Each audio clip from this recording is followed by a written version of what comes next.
Let me take you back. The year is 650 million BC. Dinosaurs still roam the earth, and the Wano arc has just begun. Millions of years go by until finally, Oda has finished the arc. I think. Maybe. Honestly, I hope not. One of the last chapters that dropped a couple weeks ago was an amazing piece of fanfiction.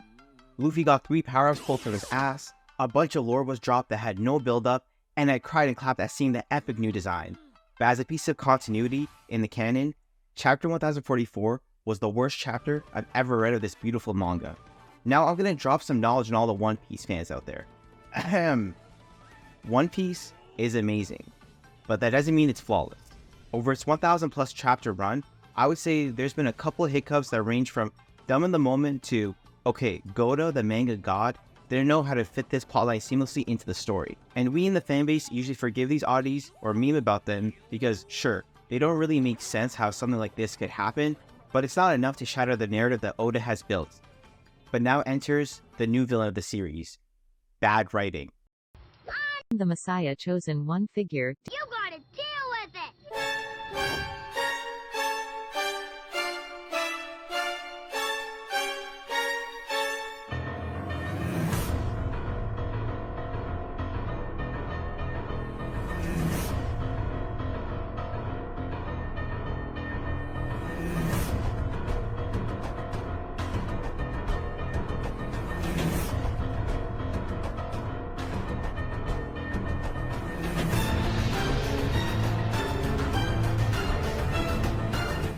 For years, we've been laughing at that little manga next door called Naruto and Kishimoto's horrible writing mistakes near the end of the series. Oh, but when One Piece does it, it's not just mildly applauded, it apparently becomes peak fiction? Like, come the fuck on. As if the same thing didn't just happen. Let's look over the similarities. Our MC was unfairly knocked out by the villain. In their near-death state, we get exposition thrown at us by a third-party character that they're not who they think they are. They awaken with a new form, and now they can break the laws of physics and have godlike abilities. In terms of how this power-up is created and presented, they are nearly identical. Luffy joining the ranks of other shonen MCs, evolving from a hard-working go-getter to a Nepo child. But is there anything good that came from this chapter? Well, the powers are pretty base. I think making Luffy's awakened form an even more cartoony or comical incarnation of himself is a pretty great progression of what Luffy represents to the world, embracing the light-hearted energy that he brings to every location, even going so far as making him black and white a la Steamboat Willie. And in terms of good things, that's it. Let's start at the least offensive part of this misguided chapter, Luffy awakening. I think this part is hardest to criticize as we don't really know how awakening is achieved. It just is a thing that is possible. Chapter 1046 has a little clarification that awakening is what happens when your mind and body catch up to your powers.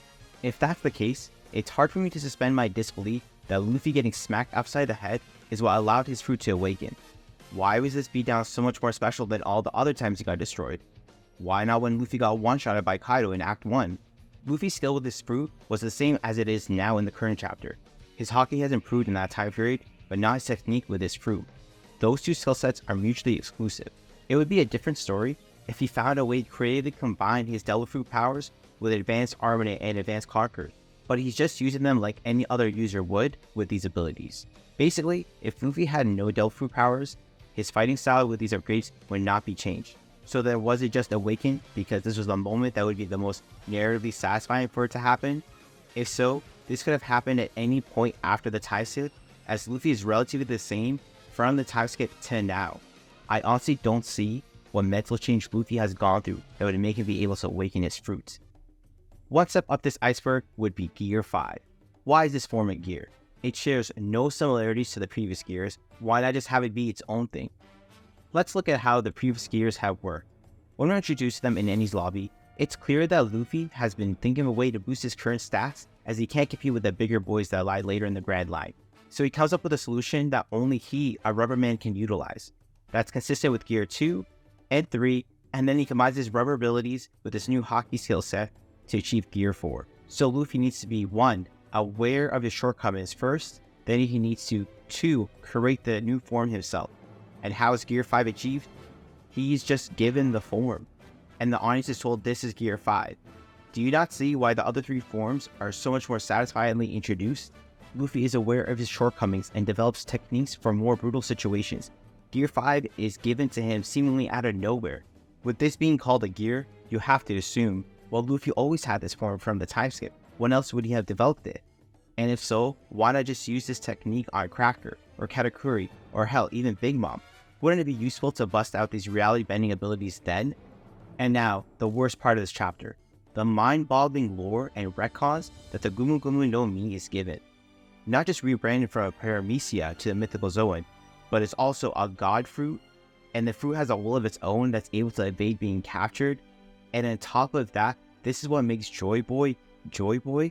I honestly don't understand why the fruit had to be changed so much just to give Luffy this ass-pull power-up. The power-up can still do the same game-broken abilities as it does now without rebranding. We as the audience don't really know what awakenings can do. There are some consistencies such as zones having increased strength and stamina. Paramesas who have generating abilities such as Doflamingo and Katakuri can warp their environments to their elements.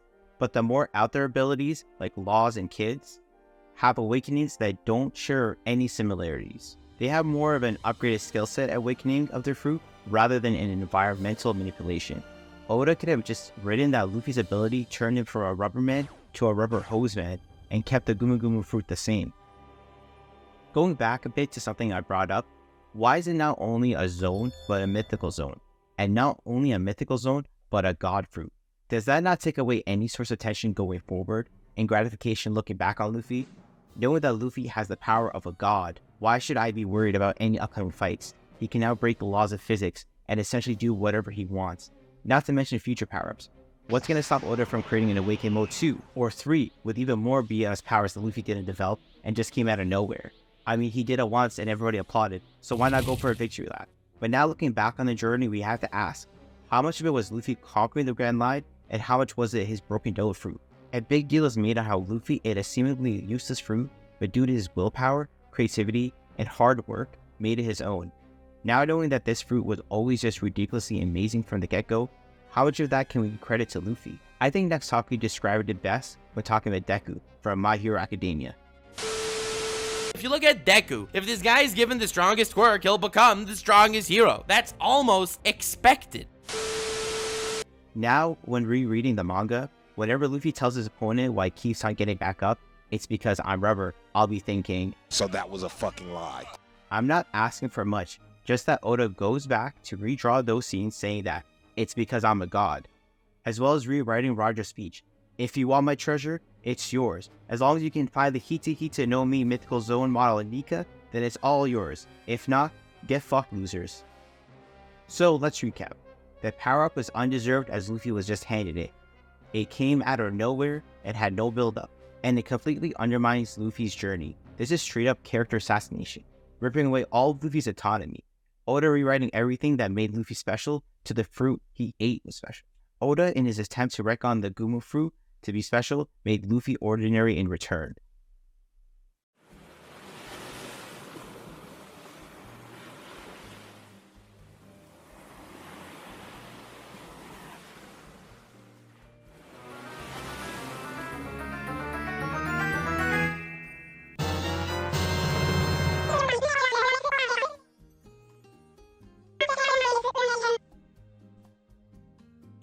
There's some weakly made up reasons as to how this chapter actually made sense. Now I'm going to ask you to turn your brains on for a second as we debunk them all.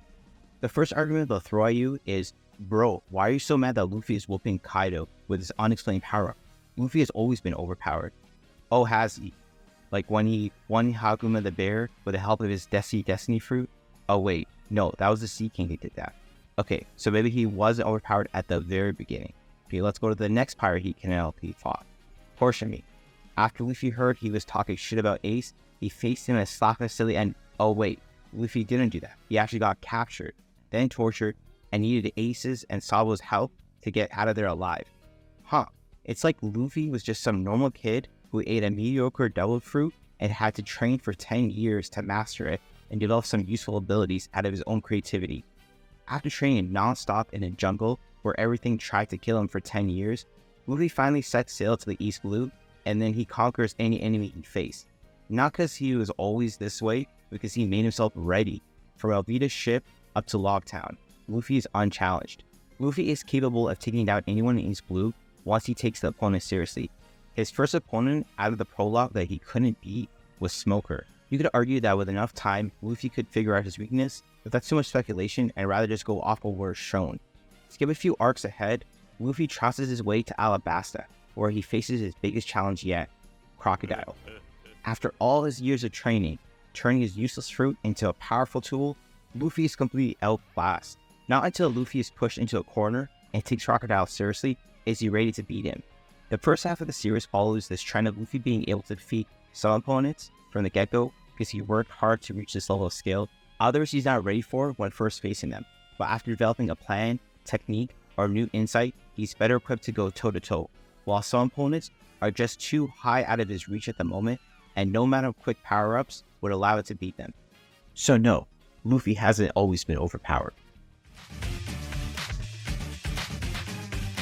But why does it matter that Luffy got a power-up? Luffy has always been special. I really don't agree with this line of thinking. By this point, the fanbase tends to argue that Luffy is born into a super special family with privileges only accessible to the main character.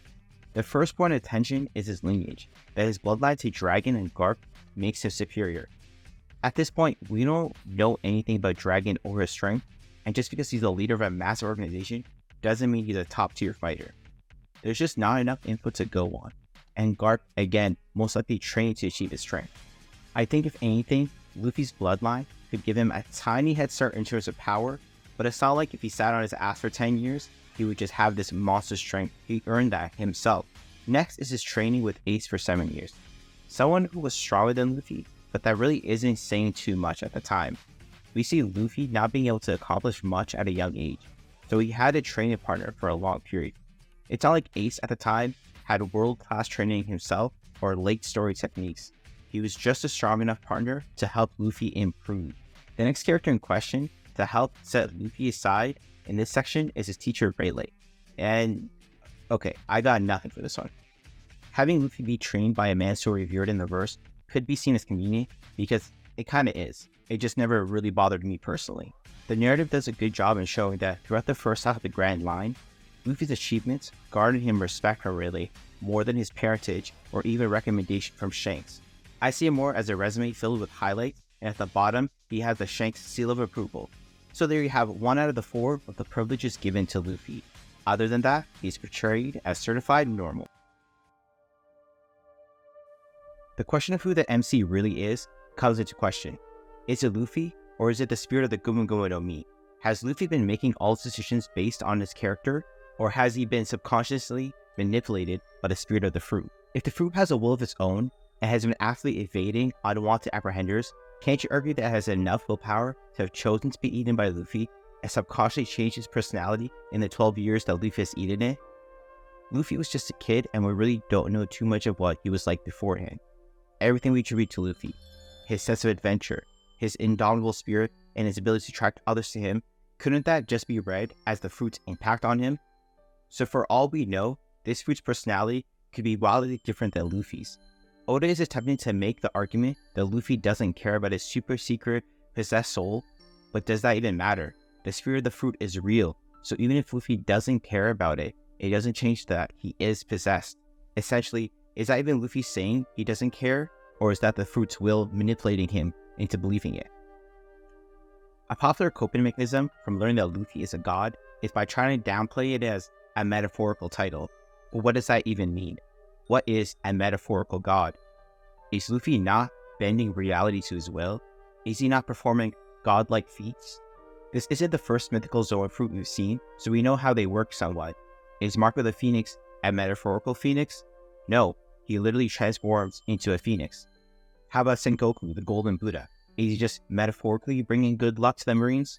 Oh wait, he also transforms into a giant Golden Buddha. Kaido, Orochi, Katarina Devon, they all literally become what their fruit describes them to be. Unless you want to argue that Luffy's fruit is so special that he has his own rule set to follow, unlike literally every other mythical Zoan, because yeah, that would be so much better. While the news that Luffy isn't just some guy who's working his way to the top of the pirate world and actually ate the Destiny no me, broke me and my will to go on, there is a group of disbelievers who will tell you that Luffy has always been a Destiny-chosen golden boy, that the narrative has always represented Luffy this way. It's cute how revisionist history can warp your memories like that. Having Destiny alone be a theme doesn't automatically make Luffy the chosen one. The earliest form of Destiny talk I can think of is from Boop Slap, before the prologue ends, where he remarks if Luffy is choosing his path or if it's predestined for him. It's left ambiguous for your own interpretation, so it's not for sure telling you which is the correct answer.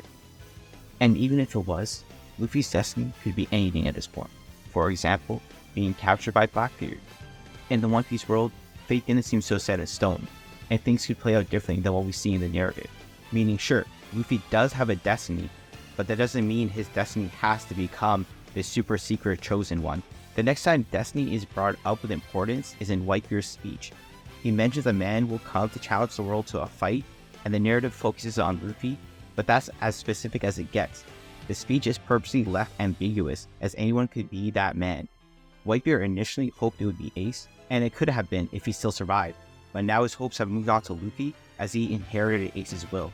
Essentially what I'm getting at is that the idea of this prophecy coming true isn't specifically down to Luffy.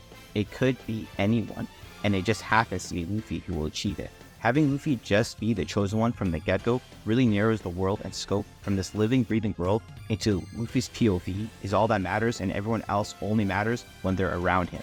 Nearly 650 chapters and we've gotten our first for sure prophecy about Luffy. That's when Madame Charlie sees that at some point in the future, Luffy will destroy Fishman Island. While we can speculate that Luffy will do this by taking the Tenryubito down from the kingdom and destroying the Red Line, it's just speculation. If this does happen, that's the closest to Luffy actually achieving some sort of world-freeing destiny. Charlie is known to have a pretty good track record for her predictions, so this seems highly likely that it will happen. So the first for sure talk about Luffy doing something in the series is about 60% through the series. That's far from always having the story being written this way from day one. Honestly though, I don't really blame people for perceiving the story this way.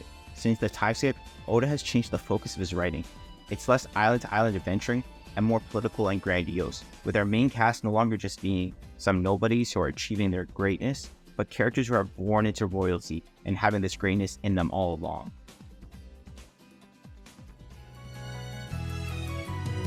I'm not sure why a majority of people are talking as if this was always intended, but I couldn't disagree more. As everything I've said before, Luffy was just a normal dude and his death fruit was as basic as they came, but now everyone seems to be drinking whatever punch Oda is serving them. A big talking point is that the sun god Nika has been something that Oda has had set up for a while, and its introduction was all the way back in Skypiea, except it wasn't. Nika as a concept was created in current Wano arc. There's a concept known as a retroactive retcon. Crazy, I know. Where Oda took something that was pre-existing and essentially re-established the meaning behind it. And I gotta say, that's pretty genius to take a scene from this already great arc and refurbish it into a new context. My problem is that the fanbase is acting as if it's not just that, and that scene was always meant to be showing Luffy as Nika. There's no indication of the Skypiea scene being interpreted the way it is today, because at the time, it didn't hold any greater meaning. Wouldn't the fanbase be analyzing and theorizing to death like we do with anything that's theory bait? If we're gonna act like this silhouette of Luffy is clear foreshadowing of him being Nika, why stop there? Isn't this silhouette of Ace a clear foreshadowing of him also being Nika? What about this silhouette of Mayor Boodle from Orange Town? I think he's also foreshadowing being Nika. It's just a silhouette pose Oda likes to draw, not something only meant for Luffy. The same can be said about Joy Boy. While I'm sure Oda had a more concrete plan when he was first mentioned in Fishman Island, he held off from giving us too much detail until he was re-established as more of an important figure than we had previously thought. It wasn't until Act 3 of Wano this name could drop more prevalently. We weren't even talking about Luffy becoming the second coming of Joy Boy until Odin told us that was a thing. The first hint of the Guma Guma no Mi being special was also in Wano, in the same act. That is not enough time to set up such a big twist and have it come off as natural.